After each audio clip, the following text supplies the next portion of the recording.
బీసీలే వెన్నెముక టీడీపీకి అని చెప్పేసి చాలాసార్లు చంద్రబాబు నాయుడు గారు కానీ మిగతా వాళ్ళందరూ కూడా భావిస్తూ ఉంటారు.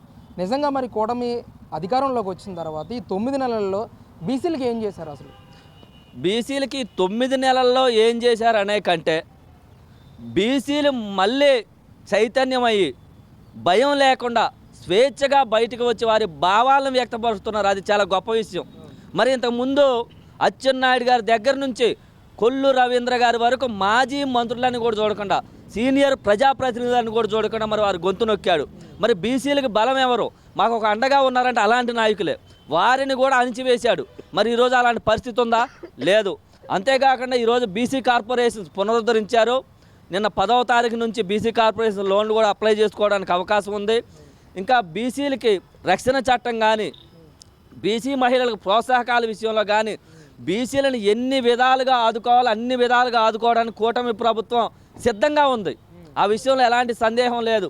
ఈరోజు బీసీ మంత్రులు కావచ్చు, బీసీ ఎమ్మెల్యేలు కావచ్చు, ఆఖరికి ఈ రాష్ట్ర ప్రభుత్వ ప్రధాన కార్యదర్శి కూడా ఒక బీసీ, ఒక డీజీపీ బీసీ, అత్యున్నత స్థానాల్లో ఉన్న వ్యక్తులు ఈరోజు బీసీ. అదే బీసీలని ఎస్సీలని జగన్మోహన్ రెడ్డి తన వైసీపీ పార్టీకి ప్రతినిధులుగా వాడుకొని ఈరోజు వారు ఉద్యోగాలు పోగొట్టుకొని విచారణ ఎదుర్కొంటూ కుటుంబం రోడ్డున పడే పరిస్థితి. కానీ అదే బీసీలు, అదే ఎస్సీలు ఈరోజు తల ఎత్తుకొని మేము ఈ ప్రభుత్వంలో పనిచేస్తూ ఉన్నాం, నిష్పక్షపాతంగా పనిచేస్తూ ఉన్నాం, రాజ్యాంగానికి లోబడి పనిచేస్తూ ఉన్నాం తల ఎత్తుకునే పరిస్థితి ఇలా ఈ బడుగు బలహీన వర్గాలకు ఉంది. జగన్మోహన్ రెడ్డి ప్రభుత్వంలో పనిచేసిన అధికారులందరూ వాళ్ళ జైలుకి వెళ్ళే పరిస్థితి, విచారణలు ఎదుర్కొనే పరిస్థితి, అతని పాలనలోనే కోర్టుకెళ్ళి మొట్టికాయలు వేయించుకునే పరిస్థితి. మరి దానికి దీనికి వ్యత్యాసం చూస్తే రాజకీయ పరంగా ఉద్యోగ అవకాశాలు రాజకీయ పరంగా కల్పించే వాటికంటే తరతరాలు నిలబడే ఉద్యోగ భవిష్యత్తుని వాళ్ళ పిల్లలకి మరి ఎన్ని కుటుంబాలకి ఈరోజు ఆదర్శంగా ఉన్నారు. అదే గడిచిన వైసీపీ ప్రభుత్వంలో బీసీల పరిస్థితిని ఒకసారి మేధావులు ప్రశ్నించుకోవాలి.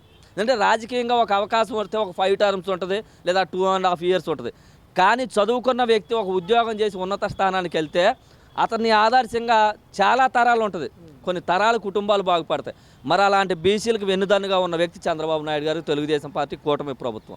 అది ఆలోచించుకొని బీసీలకు ఎప్పుడూ కూడా చంద్రబాబు నాయుడు గారు, తెలుగుదేశం పార్టీ అండగా నిలబడుతూనే ఉండదు.